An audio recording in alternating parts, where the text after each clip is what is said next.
Hello friends, welcome to the marketing manager channel. आज की हम इस वीडियो में SPSS सॉफ्टवेयर डिस्कस करने वाले हैं। अगर आप SPSS software first time use कर रहे हो तो आज की हम वीडियो में मैं आपको बताऊंगा कि कैसे आप इस सॉफ्टवेयर को यूज़ कर सकते हो फॉर द डाटा एनालिसिस, कैसे आप डेटा या फिर आप एक्सेल शीट इसमें इंसर्ट कर सकते हो, देन वेरिएबल को आप रीनेम कर सकते हो, then type of the data कैसे डिफाइन कर सकते हो, देन लेबल्स क्या हैं, वैल्यूज़ क्या हैं, मिसिंग वैल्यूज़ क्या होती हैं, and according to your measurement data आप उनको कैसे डिफाइन करोगे। हम इस वीडियो में ये भी डिस्कस करेंगे कि क्या होता है data views and the variable views, and accordingly आप उस वर्कशीट्स पे कैसे आप काम कर सकते हो, एंड बेसिक फंक्शंस क्या हैं इस सॉफ्टवेयर के। Let's start.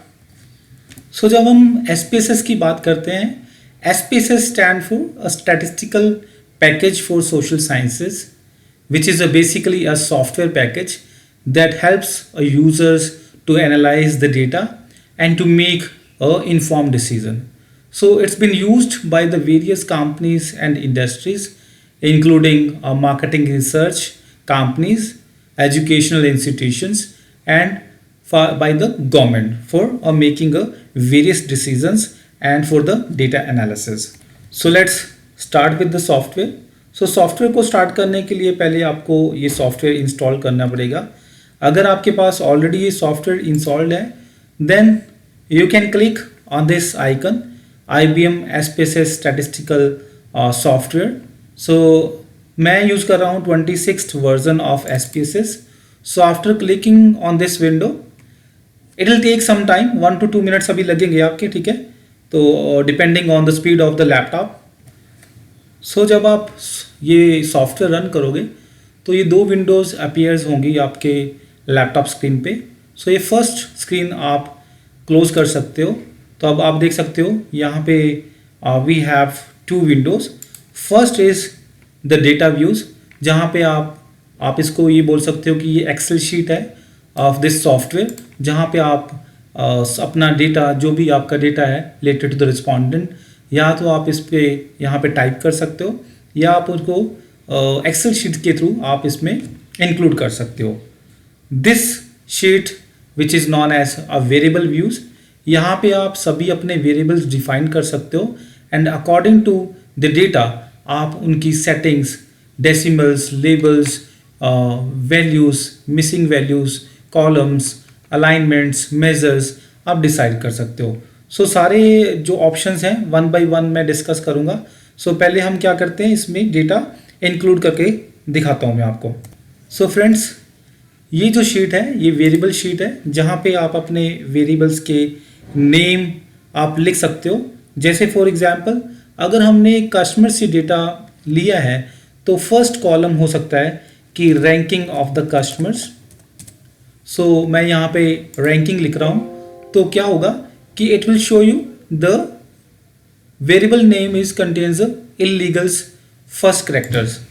What we can do, आप अगेन इसमें लिखो और विदाउट स्पेस लिखो, तो ये वेरिएबल नेम आपका आ जाएगा। इसमें आप क्या कर सकते हो, जब भी आप वेरिएबल नेम दे रहे हो तो उसमें हमें स्पेस यूज़ नहीं करना है, ठीक है। तो ये फर्स्ट रूल होगा जब भी आप वेरिएबल क्रिएट कर रहे हो। सेकेंड वेरिएबल नेम है आपका gender of the customers, then third one is age of the customers, and fourth one is monthly income। मैं यहाँ पे अंडरस्कोर यूज़ कर सकता हूँ क्योंकि हम स्पेस यूज़ नहीं कर सकते इस सॉफ्टवेयर में, तो आपका जो वेरिएबल नेम होगा वो इनवैलिड हो जाएगा। मैं यहाँ पे यूज़ कर रहा हूँ monthly spending by the customers. Then the last variable जो हमारा होगा वो होगा हमारा कस्टमर सेटिस्फैक्शन।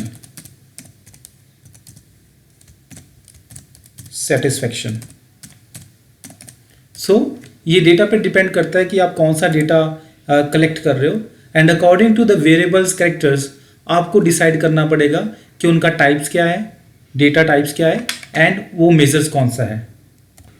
अब हम डिस्कस करेंगे कि टाइप ऑफ द डेटा क्या होता है। फॉर एग्जाम्पल अगर आप जो अपना डेटा जो आपके पास है वो रैंकिंग में दिया हुआ है 1 टू लेके मे बी 10 और 15 तक रैंकिंग दी हुई है, तो हम यहाँ पे बोलेंगे कि जो टाइप ऑफ द डेटा है वो न्यूमेरिक होगा। ठीक है, तो हम इसको क्या कर रहे हैं, सेलेक्ट कर रहे हैं, न्यूमेरिक डेटा दे रहे हैं। देन अगर हम जेंडर्स की बात करें तो जेंडर्स में जो हमने डेटा कलेक्ट किया है वो डेटा आपका मेल एंड फीमेल्स के फॉर्म में है। सो यहाँ पे जो मेल एंड फीमेल है कोई नंबर नहीं है, तो ये एक जस्ट हम लेबल बोल सकते हैं, लेबल है। तो यहाँ पे हम उसको स्ट्रिंग पे क्लिक करेंगे और ओके कर देंगे। देन अगेन जो आपकी एज है, एज में भी 21, 25, 36, अगेन ये नंबर्स में ही रहेगी। और मंथली स्पेंडिंग्स जो है वो भी इनकम आपकी वो रुपीज़ में होगी या डॉलर्स में भी होगी, वो भी आप नंबर्स ही उस पर डिफाइन करोगे टाइप। देन कस्टमर सेटिस्फेक्शन पे जो डेटा हमने कलेक्ट किया है, again we have collected at number of 1, 2, 3, 4, 5 scale. Again यहाँ पे भी हम उसका टाइप जो है वो न्यूमेरिक रखेंगे। तो सिर्फ जेंडर के केस में जहाँ पे हमारे पास लेबल्स हैं मेल एंड फीमेल, वहाँ पे उसका जो डेटा टाइप है हम स्ट्रिंग रखेंगे। बाकी सभी केसेस में आप उसकी जो वैल्यू है, जो टाइप है, उसको आप न्यूमेरिक कर दोगे। Then next column is the width of the column. यहाँ पे आप जितनी विड्थ इंक्रीज करते जाओगे उतनी ही विड्थ ऑफ द कॉलम वो आपकी इंक्रीज होती जाएगी। तो यहाँ पे हम उसको डिफॉल्ट 8 पे ही हम उसको सेट कर रहे हैं, हम चेंज नहीं कर रहे हैं। ठीक है, so next is related with decimal points. So हम अगर रैंक्स की बात करें, यहाँ पे हमारे पास कोई डेसिमल पॉइंट्स नहीं है, तो इसमें हम 0 ही कर रहे हैं। ठीक है, एज में भी हमारे पास जो नंबर्स हैं वो एग्जैक्ट है, तो वो भी हम यहाँ पे 0 कर रहे हैं। बट अगर हम बात करें मंथली स्पेंडिंग्स की, तो मान लो किसी की जो इनकम है वो है 5025 पैसाज, तो उस केस में हमें डेसिमल्स की रिक्वायरमेंट होगी। तो आप डेसिमल्स को आप 2 पे सेट कर सकते हो। तो यहाँ पे हम मंथली स्पेंडिंग्स के लिए, उनकी इनकम्स के लिए ऐसी आप डेटा के साथ आप क्या कर सकते हो, उनका डेसिमल पॉइंट आप सेट कर सकते हो। दूसरे केसेस में हमें डेसिमल पॉइंट्स की रिक्वायरमेंट नहीं है, तो यहाँ पे हम सभी के लिए 0 कर रहे हैं except the monthly spending. So next जो आपको सॉफ्टवेयर में जो ऑप्शंस मिल रहा है वो लेबल्स का है। फॉर एग्जांपल अगर आप कोई एनालिसिस कर रहे हो तो यहाँ पे आप जैसे नेमिंग ऑफ द वेरिएबल में आप स्पेस यूज़ नहीं कर सकते, बट आप लेबल में आप स्पेस यूज़ कर सकते हो। तो आप यहाँ पे full form of the variables आप लिख सकते हो विद द स्पेस, जिससे आपकी कोई कन्फ्यूज़न नहीं होगी। फॉर एग्जांपल जैसे rank name of the variable है, बट आप चाहते हो कि स्पेसिफिकली जब भी आप एनालिसिस कर रहे हो वहाँ पे उसका फुल टाइटल आए, तो यहाँ पे आप प्रॉपर टाइटल या जो भी आप लेबल देना चाहते हो यहाँ पे आप उसको मेंशन कर सकते हो। जैसे फॉर एग्जांपल जो आपका ये वेरिएबल है ये एक्सप्लेन कर रहा है कि कस्टमर्स रैंकिंग, राइट। तो इसको हम क्या कर सकते हैं, कस्टमर रैंकिंग नेम कर सकते हैं इस लेबल को, एंड अकॉर्डिंगली आपके एनालिसिस में वो चीज़ आपको मेंशन करेगी। नेक्स्ट ऑप्शन जो इस सॉफ्टवेयर में है वो है related to the values. For example अगर आपने जो डेटा कलेक्ट किया है वहाँ पे जो आपने डेटा कलेक्ट किया है उसमें मेल एंड फीमेल्स आपने दिए हुए हैं, नेम्स दिए हुए हैं, तो उसमें आप क्या कर सकते हो, इस सॉफ्टवेयर में आप सॉफ्टवेयर को अंडरस्टैंड करवाने के लिए आप लेबल भी दे सकते हो। जैसे मेल को आप लेबल दे सकते हो 1 एंड फीमेल को आप लेबल दे सकते हो 2। तो उससे क्या होगा कि जितना भी आपका डेटा है, जितने भी मेल्स होंगे वो सॉफ्टवेयर 1 कंसिडर करेगा उसको, और फीमेल को वो 2 कंसिडर कर लेगा। उससे क्या होगा कि डेटा एनालिसिस में उसको अंडरस्टैंड करने में और सॉफ्टवेयर में एनालिसिस करने में बड़ी ईजी होगा। तो मैं आपको एक बार ये करके दिखा देता हूँ।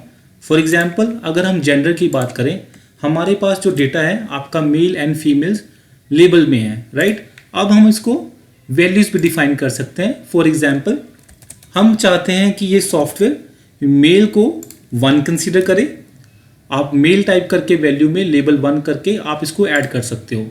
देन हम चाहते हैं कि जो फीमेल आप लेबल दे रहे हो, ठीक है, आपने जो डेटा कलेक्ट किया है, तो फीमेल को वो 2 कंसीडर करें। आप नंबर कोई भी ले सकते हो ऐड करके, ठीक है, ओके करोगे तो क्या होगा कि जितने भी मेल्स होंगे लेबल होंगे उसको वो 1 कंसीडर करेगा, और जितने भी फीमेल से रिलेटेड लेबल होंगे उसको वो 2 कंसीडर करेंगे। ठीक है, सेम आप सॉफ्टवेयर में डाटा व्यूज में दे सकते हो। तो मैंने यहाँ पे मेल एंड फीमेल्स मैंने अभी एंटर किया था, तो अब ये उसको 1 and 2 कंसीडर कर रहा है। So next option is related with the missing values. तो यहाँ पे हम क्या करते हैं, मान लो अगर आपने बहुत सारी ऑब्जर्वेशंस आपने कलेक्ट की हैं, आपने काफ़ी सारा डेटा आपने रिस्पोंडेंट से कलेक्ट किया है, मे बी 1000 रिस्पोंडेंट्स हैं या 2000 रिस्पोंडेंट्स हैं, और फर्दर उसमें से आपके 20 स्टेटमेंट्स हैं। तो अब आपका जो डेटा है वो आपने स्केल पे कलेक्ट किया है, 1 to 5 पे या 1 to 7 लाइकर्ट स्केल पे कलेक्ट किया है। तो अब आप क्या कर सकते हो कि सॉफ्टवेयर कोई एरर ना दे, तो उसके लिए आप क्या कर सकते हो, जहाँ पे भी आपकी मिसिंग वैल्यूज़ है, वैसे तो आपको कोई मिसिंग वैल्यूज़ आपको चेक करना चाहिए कि मिसिंग वैल्यू नहीं होनी चाहिए, बट फिर भी अगर 1 या 2 मिसिंग वैल्यूज़ आ जाती हैं तो आप उसको किस वैल्यूज़ के साथ आप रिप्लेस करना चाहते हो। नॉर्मली जैसे हम कर सकते हैं कि आप मिसिंग वैल्यूज़ अगर 1 to लेके 5 तक आपका डेटा है, किसी ने फिल करवाया है, आप उसमें आप मिसिंग वैल्यू 3 आप कर सकते हो मेंशन, जिससे क्या होगा 3 वैल्यूज़ आप मिसिंग करोगे तो आपका डेटा कंप्लीट हो जाएगा, या 2 या 3 जो वैल्यूज़ आपकी मिसिंग है वो रिप्लेस हो जाएंगी 3 वैल्यूज़ के साथ। उससे क्या होगा कि आपका डेटा रन ईजिली हो जाएगा और उसमें कोई इश्यू नहीं आएगा। नेक्स्ट जो कॉलम है वो आपका कॉलम है से रिलेटेड है, जहाँ पे आप क्या कर रहे हो कि आप विड्थ या फिर कॉलम का जो आप साइज वो 8 आपने रखा हुआ है। Then next is the alignment of the data. यहाँ पे आप कर सकते हो, चूज कर सकते हो कि जो आपका जो डेटा है उसकी अलाइनमेंट क्या होनी चाहिए, लेफ्ट कर सकते हो, राइट कर सकते हो या सेंटर कर सकते हो, just related with the formatting. So ये कोई भी उससे आपके एनालिसिस पे कोई ज़्यादा इम्पैक्ट नहीं आने वाला। नेक्स्ट कॉलम बड़ा इंपॉर्टेंट कॉलम है, that is related with the measurement data type. तो यहाँ पे हम क्या करते हैं कि अकॉर्डिंग टू द डेटा हम उसकी कैटेगरी डिफाइन कर देते हैं। फॉर एग्जांपल अगर हम रैंक की बात करें तो इसमें जो हमारा डेटा दिया हुआ है 1 से लेके वो 10 तक दिया हुआ है, तो ये जो आपका रैंकिंग है that data is related with the order, ordinal data, right. Similar अगर हम जेंडर्स की बात करें तो हमने जो डेटा कलेक्ट किया है वो मेल एंड फीमेल का कलेक्ट किया है, तो हमने लेबल दिया है, तो वो कोई डेटा नहीं है, तो दैट इज जस्ट लेबल्स। तो वहाँ पे नॉमिनल आप डेटा आप सेलेक्ट कर सकते हो।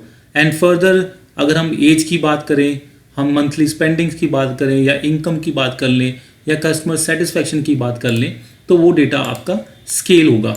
तो यहाँ पे सभी के लिए मैं स्केल में सेलेक्ट कर रहा हूँ। तो अब मैंने सारे वेरिएबल्स को नेमिंग, उनके टाइप, उनके डेसिमल पॉइंट्स, उनके लेबल्स, उनकी वैल्यूज़ और उनके मेजरमेंट डेटा टाइप मैंने डिफाइन कर दिए सॉफ्टवेयर में। सो अकॉर्डिंगली अब मैं डेटा व्यूज़ में जाकर देखूंगा तो मुझे ये सारे rank, gender, age, monthly spendings, customer satisfaction level, ये सारे मुझे शो कर रहे हैं। तो अब अकॉर्डिंगली मैं यहाँ पे डेटा टाइप मैं कर सकता हूँ। तो अभी हमारे जो ऑब्जर्वेशन है वो सिर्फ 10 ऑब्जर्वेशंस हैं, तो इसमें मैं दिखाता हूँ कि मैंने ये कॉपी पेस्ट कर दिया यहाँ पे डेटा। तो यहाँ पे आप देख सकते हो कि सारा हमारा जो डेटा है आपके पास वो आ गया है और ये डेटा आपका एनालिसिस के लिए रेडी है। तो वेरिएबल व्यूज़ में आप देख सकते हो जो आपने वेरिएबल्स डिफाइन किए थे वही हमने यहाँ पे एक्सेल शीट से जो डेटा था मैंने रैंकिंग से रिलेटेड, उनके जेंडर से रिलेटेड, एज से रिलेटेड, तो वो मैंने डिफाइन कर दिया है। तो यहाँ पे हमने इनको जेंडर्स को हमने लेबलिंग दी थी। तो यहाँ पे अगर आप इस पे क्लिक करोगे इस ऑप्शंस पे या बटन पे वैल्यू लेवल्स पे, तो आपको वो वही एक्चुअल डेटा दिखा देगा जो आपने एक्चुअल में कलेक्ट किया था। जैसे हमने मेल एंड फीमेल्स के फॉर्म में कलेक्ट किया था डाटा, तो यहाँ पे आपको मेल एंड फीमेल वो रिफ्लेक्ट कर देगा। तो हम इसको नंबर ही देने देते हैं फॉर इजी एनालिसिस। तो अब मैं आपको दिखाऊंगा, ये तो हमारा एक बड़ा सिंपलेस्ट फॉर्म था जिसमें अगर आपके पास बहुत ही कम ऑब्जर्वेशन है, मे बी 10 और 20 ऑब्जर्वेशंस हैं, तो आप इसमें डेटा आप टाइप कर सकते हो सिंप्लीफाइड वर्जन में। बट मैं अगर आपको हमारे पास डेटा है मान लो एक्सेल शीट में है और 1000 रिस्पोंडेंट या 2000 आपके पास ऑब्जर्वेशंस हैं, उस केस में इसमें हम डाटा कैसे इंपोर्ट करेंगे तो मैं आपको बताता हूँ। तो उसके लिए आप क्या कर सकते हो, आप एक नई विंडोज़ में मैं दिखा सकता हूँ आपके पास कि आपके पास एक नई विंडोज़ है। जब आप स्टार्टिंग में आपने सॉफ्टवेयर खोला था तो हम कैसे डेटा इंपोर्ट कर सकते हैं, ठीक है। तो इसके लिए फर्स्ट स्टेप तो ये होगा कि अगर आपके पास एक्सेल शीट है, आप डायरेक्टली इस एक्सेल शीट को आप ड्रैग कर सकते हो न्यू विंडो में। तो जब आप ड्रैग करोगे तो ये आपको कुछ बेसिक क्वेश्चंस पूछेगा आपको कि जो आपको रिक्वायर्ड होगी उस सारे डेटा को इसमें इंक्लूड करने के लिए। सो अगर आप सिंपली एक एक्सेल शीट को इस सॉफ्टवेयर में ड्रैग कर रहे हो तो ये 3-4 आपको एक बेसिक क्वेश्चंस पूछेगा। फर्स्ट जो क्वेश्चन ये पूछ रहा है आपसे कि read the variable name from the first row to the data.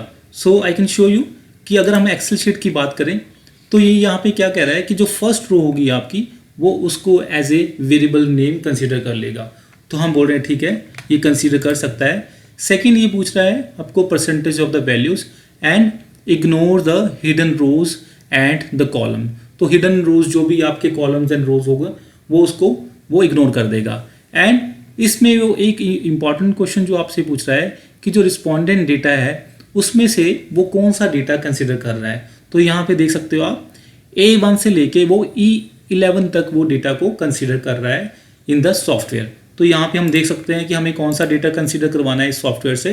तो यहाँ पे हम देख सकते हैं A1 इस कॉलम से लेके E11 तो इस कॉलम तक, तो इतना डेटा वो इंक्लूड कर रहा है। तो हाँ, वो कर सकता है इंक्लूड। तो यहाँ पे हम उसको सिंप्लीफाइड वर्जन में ओके कर देंगे। तो आप देख सकते हो सारा डेटा हमारा एक्सेल शीट से यहाँ पे इंपोर्ट हो गया है। अब आप बेसिक जो आप एक बार चेक कर सकते हो कि ये सारी जो वैल्यूज उसने उठाई हैं ये ऑटोमेटिकली उठाई है। तो अकॉर्डिंग टू योर डेटा आप ये थोड़ी सेटिंग्स आप चेक कर सकते हो कि वैल्यूज हो गया, मेजरमेंट डेटा टाइप्स हैं, वो अकॉर्डिंगली आप उसको मैनेज कर सकते हो। नाउ द लास्ट मेथड जिसमें आप डेटा आप इसमें इंपोर्ट कर सकते हो इस सॉफ्टवेयर में, उसमें आपको क्या करना है, आप सिंप्लीफाइड वर्जन में आप इस फाइल पे क्लिक कर सकते हो, देन इंपोर्ट डेटा। और यहाँ पे आप जैसे आपका डेटा जो है एक्सेल शीट में है तो आप एक्सेल पे क्लिक कर सकते हो। जब आप एक्सेल पे क्लिक करोगे तो आपको ये पूछेगा कि कौन सी फाइल्स हैं जो आपको इसमें सॉफ्टवेयर में इंक्लूड करनी है। तो आप रिस्पॉन्डेंट डेटा पे क्लिक करके आप ओपन कर सकते हो फाइल को। सो अगेन वही आपसे वो बेसिक क्वेश्चंस पूछेगा कि जो रिस्पॉन्डेंट डेटा है ये A1 से लेके E11 तक वो कंसीडर कर रहा है, और ये जो फर्स्ट लाइन है उसको variables name as a consider कर रहा है, एंड वो जो हिडन आपकी रोज एंड कॉलम्स को वो कंसीडर नहीं कर रहा। तो हम इसको ओके कर देंगे। एंड अब आप देख सकते हो अगेन उसमें डेटा है जो उसमें इंक्लूड हो गया है। सो फ्रेंड्स, अब जो आपका जो डेटा है और वेरिएबल्स हैं वो रेडी हैं एनालिसिस करने के लिए। तो अगर आपको कोई भी एनालिसिस आपको करना है तो आप सिंप्लीफाइड वर्जन में आप एनालिसिस पे क्लिक कर सकते हो, और यहाँ पे आप देख सकते हो कि काफ़ी सारे एनालिसिस दिए हुए हैं, जैसे frequency analysis, descriptive analysis, ratio, then one sample normal और बाइनॉमिनल्स और पॉइजन डिस्ट्रीब्यूशंस और correlation, regressions. Okay, so according to your requirement may be आपको कोरिलेशंस, आपको एनालिसिस टेस्ट रन करना है या रिग्रेशंस करना है या फैक्ट एनालिसिस करना है, आप अकॉर्डिंगली आप अपना एनालिसिस कर सकते हो based on the requirement of the data and based on the requirement of your organisation. तो मैं आपको एक बेसिक एनालिसिस और टेस्ट आपको रन करके दिखा देता हूँ इसमें, तो आपको पता चल जाएगा कि ये सॉफ्टवेयर कैसे वर्क करता है और इसकी आउटपुट कैसी होती हैं। तो एक हम डिस्क्रिप्टिव एनालिसिस या फ्रीक्वेंसी एनालिसिस करके मैं आपको दिखा सकता हूँ। तो फ्रेंड्स, इसमें हम देख सकते हैं, फॉर एग्जांपल यहाँ पे हम इंटरेस्टेड हैं जानने में कि जब आपने डेटा कलेक्ट किया था रिस्पोंडेंट से, तो टोटल हमने जितने रिस्पोंडेंट्स लिए थे उसमें से कितने लोग मेल हैं और कितने फीमेल्स हैं। सो उसके लिए आप क्लिक करोगे एनालाइज पे, देन ऑन डिस्क्रिप्टिव स्टैटिस्टिक्स, और वहाँ पे आप फ्रीक्वेंसी आप कर सकते हो। ठीक है, तो फ्रीक्वेंसी में आप क्या करोगे, जैसे फॉर एग्जांपल आपको जेंडर के बेसिस पे एनालिसिस करना है तो आप जेंडर को आप सेलेक्ट कर लोगे, वेरिएबल्स पैन में डाल दोगे। ठीक है, और इसके बेसिस पे आपको कौन कौन से एनालिसिस करने हैं तो वो आप डिसाइड कर सकते हो। अभी हमारे पास सिर्फ एक सिंगल वेरिएबल है जिसमें जेंडर में हम बस यही बता सकते हैं कि कितने मेल हैं और कितने फीमेल्स हैं और क्या परसेंटेज है। तो हम सिंपल फ्रीक्वेंसी एनालिसिस लगा रहे हैं तो इसमें इसकी रिक्वायरमेंट नहीं है। तो हम चार्ट्स पे क्लिक करेंगे और चार्ट में हम बार चार्ट्स पे क्लिक कर सकते हैं, जिससे हमें एक बार चार्ट शो करेगा सॉफ्टवेयर में, जिससे हमें पता चलेगा कि कितने परसेंटेज ऑफ मेल हैं और कितने परसेंटेज ऑफ फीमेल हैं इस डेटा में। सो ये सेलेक्ट करने के बाद अगर आप सिंप्लीफाइड क्लिक करोगे सॉफ्टवेयर पे तो ये आपको एनालिसिस करके आपको आउटपुट दे देगा। सो आप देख सकते हो इसकी इंटरप्रिटेशंस बड़ी सिंप्लीफाइड वर्जन में होने वाली है, बिकॉज इतना आपके पास कोई ज़्यादा हमने डेटा नंबर्स या साइज नहीं लिया है। तो यहाँ पे हमारे पास जेंडर है जिसमें आपके पास 10 टोटल वैल्यूज़ हैं, वैलिड वैल्यूज़ हैं, और इसमें कोई मिसिंग डेटा नहीं है। उसमें से अगर हम बात करें तो आपका जो 2 है that is representing the female, and वहाँ पे जो आपके पास फ्रीक्वेंसी है वो 5 है, और उसका जो परसेंटेज है वो 50% आपके पास जो फीमेल है। और इस डेटा में 1 representing male, it means 50% male है और 50% है आपके फीमेल्स। तो इसमें भी आपको दिखेगा सेम बार चार्ट में, जहाँ पे जेंडर की रिप्रेजेंटेशन दी हुई है जो कि 5 और 50% ही रिप्रेजेंट कर रहा है।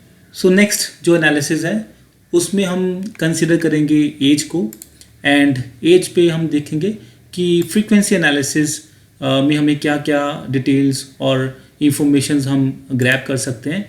सो उसके लिए हम एज को सेलेक्ट करेंगे, और एज में स्टैटिस्टिकल में quartiles, standard deviations, range, minimum, maximum, mean, median, mode and sum पे क्लिक करेंगे। सो हम जिस भी ऑप्शन पे हम क्लिक करते जाएंगे वो सारे वैल्यूज़ हमें रिफ्लेक्ट करेंगी इन द आउटपुट शीट। तो अगर हम क्लिक करेंगे तो यू कैन सी कि आपको एज से रिलेटेड सभी आपको स्टैटिस्टिकल्स, आपको इंफॉर्मेशंस ये दिखा रहा है software. For example in term of the respondents हमारे पास टोटल 10 रिस्पोंडेंट थे, उसमें से जो मेन स्कोर था 28.90 है, मीडियन वैल्यूज़ जो आपकी आई है 28.50 आई है, मोड जो मैक्सिमम वैल्यूज़ हैं वो 22 है, then standard deviations, range, minimum, maximum, sum values and percentage values. तो आपको सारे parameters related the age variables ये रिफ्लेक्ट कर रहा है, ठीक है। इसमें ये फ्रीक्वेंसी भी बता रहा है, तो कितने लोग 22 एज के हैं, 23 एज के हैं, तो ये सारी frequency, then percentage, valid percentage and cumulative percentage भी आपको वो शो कर रहा है। सो फ्रेंड्स, आप जो भी ये रिजल्ट्स आ रहे हैं उसको सिंप्लीफाइड आप उसको टेबल को या बार चार्ट्स को आप कॉपी करके उनको आप कॉपी पेस्ट भी कर सकते हैं in the word files. So simplified version आप वर्ड फाइल ओपन करें और वहाँ पे आप इसको पेस्ट करें तो वो सारी इंफॉर्मेशन यहाँ पे आ जाएंगी वर्ड फाइल में, और अकॉर्डिंगली आप इंटरप्रिटेशंस उनकी कर सकते हो। सो इन द लास्ट, अगर आप चाहते हो कि ये जो आपने फाइल्स आपने क्रिएट की है डेटा व्यूज़ से रिलेटेड और वेरिएबल्स व्यू से रिलेटेड, आप चाहते हो कि बार बार ये सारी इंफॉर्मेशंस आपको दोबारा एंटर ना करनी पड़े, और जो डेटा टाइप्स आपने बनाए हैं, लेबल्स बनाए हैं, जो मेजर्स आपने मेजरमेंट डेटा को जो आपने टाइप दिया है, तो आप सिंपली आप इसको सेव करके रख सकते हो। तो आपको एक्सेल शीट्स को दोबारा आपको इंसर्ट नहीं करना पड़ेगा इस सॉफ्टवेयर में। तो आप सिंप्लीफाइड आप फाइल पे क्लिक करोगे एंड सेव एज आप क्लिक कर सकते हो यहाँ पे। तो you can see SPSS statistical .sav आपको फॉर्मेट दिखा रहा है, तो यहाँ पे आप इसको रीनेम कर सकते हो। फॉर एग्जांपल जो ये फाइल का नेम है हम कुछ भी रख सकते हैं, जैसे हम रख सकते हैं रिस्पोंडेंट्स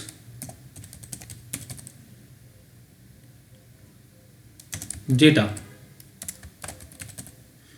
और आप इसको डेस्कटॉप पे मैं सेव कर रहा हूँ, आप कहीं पे भी सेव कर सकते हो एज पर योर कन्वीनियंस। सो अब आप देख सकते हो कि यहाँ पे एक फाइल क्रिएट हो गई है with the name of respondent data. So इसमें अब आपको कोई भी वेरिएबल्स नेम और डेटा टाइप्स को आपको डिफाइन करने की रिक्वायरमेंट नहीं पड़ेगी। नेक्स्ट टाइम आप डायरेक्टली इस पर क्लिक कर सकते हो और अपना जो काम है वो कंटिन्यू कर सकते हो।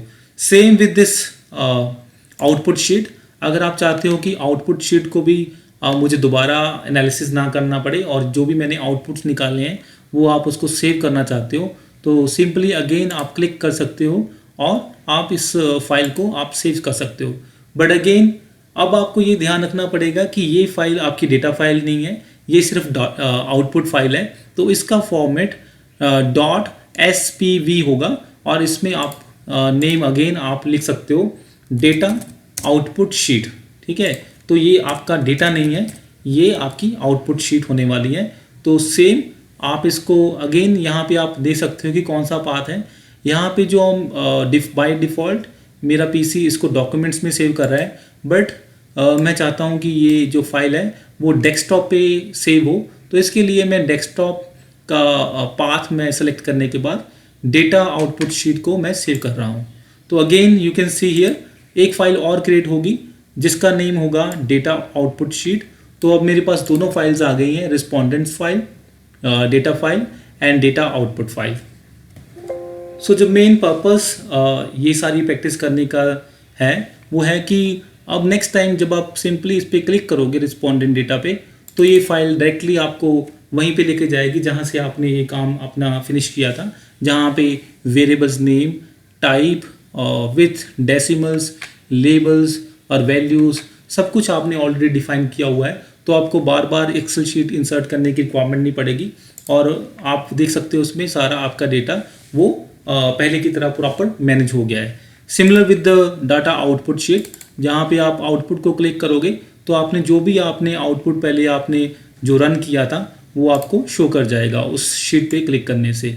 So thank you so much. और नेक्स्ट वीडियो में हम देखेंगे इस पे कुछ बेसिक टेस्ट रन करके, जैसे correlation, regression, chi square, T test, Z test, ANOVA. And thank you so much for watching this video, and please subscribe to our channel.